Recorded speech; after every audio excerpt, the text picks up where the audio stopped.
But part of what I said was talking about just reflecting over the last 20 years.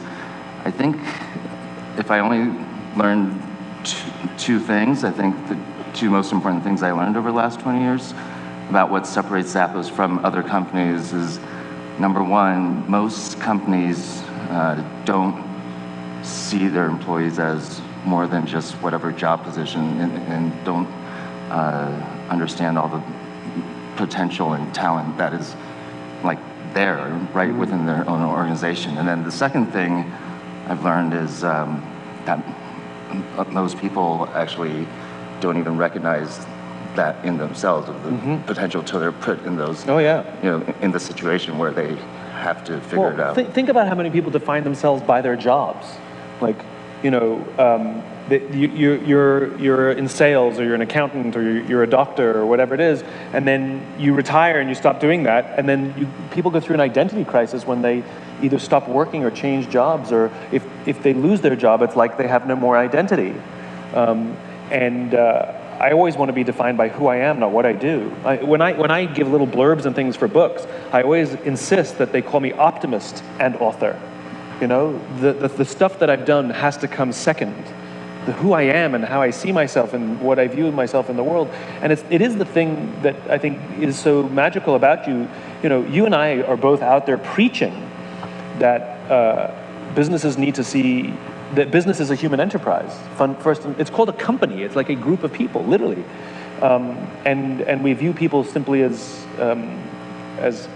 just for their hands, but not for their hearts or their heads or anything they can contribute as human beings. So, and so it wasn't a formal session, but because you do these Discover Your Why workshops for companies, humans and companies. Yep. And so we were just talking over lunch, and he was asking me about my earliest childhood memory or something like that. And I actually was born in Illinois and moved to California when I was 5, but the only memory I really have is like catching these fireflies in mason jars at night, and then basically that was like my portable flashlight. And the question that I asked when you told me the story is, of all the amazing and wonderful, beautiful things that you did as a child, what do you think is about that memory that stands out to you? What is it that makes that memory? Why would you even tell? What is so important about that memory that you would tell me about that now? Or then? Because you asked what the earliest memory was. No, I know. but there were many other things that happened, and you chose to tell that one. What is it about that one that stands out to you, that makes it special? I think it was just the, I know, like, fireflies are already cool, they do their things, but then this was a way of, like, creating or inventing. In my mind, I had invented it, and no one else had ever done that before, and so it was just, I know, creative and fun. And here's why I ask questions like that, because how Tony sees the world and how we all see the world, we are products of our upbringing. We're products of the experiences we had when we were young that make us who we are, and that forms our worldview. And so Tony, when he is at his best, and more importantly, the organization that he's trying to help build, is he sees everybody as a firefly. He sees the entire world as people with bright lights. He doesn't distinguish who are the bright ones and who are the dim ones. Everybody has a bright light and everybody's out there doing their thing. And what Zappos is a container for bright lights. And if you can build... Those are fireflies. If you can take all these wonderful fireflies that are all by themselves beautiful and fantastic, but if you put them in a container where all of their brightness comes together, you create a flashlight. You can actually light a path for somebody else. And I firmly believe that when you are at your best, that is what you are doing with Zappos. Zappos is the jar, and the people that are in this company, which is all of you, you are lighting a path, not only for the people you serve internally, the people you serve externally, but you're showing the rest of us how a business should be built.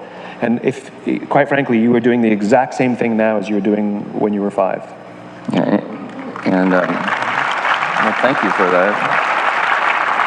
I didn't realize that had so much meaning. So. And it now then, because the why, Tony's why is actually the why of the company, and he and I debated this, it is now everyone's job that all of you, not only fireflies in the jar that we call Zappos, but every single one of you has a responsibility to build a jar yourselves and find the fireflies to put in, whether they're customers you're talking to and you create a bright light together, or they're fellow team members in your circles.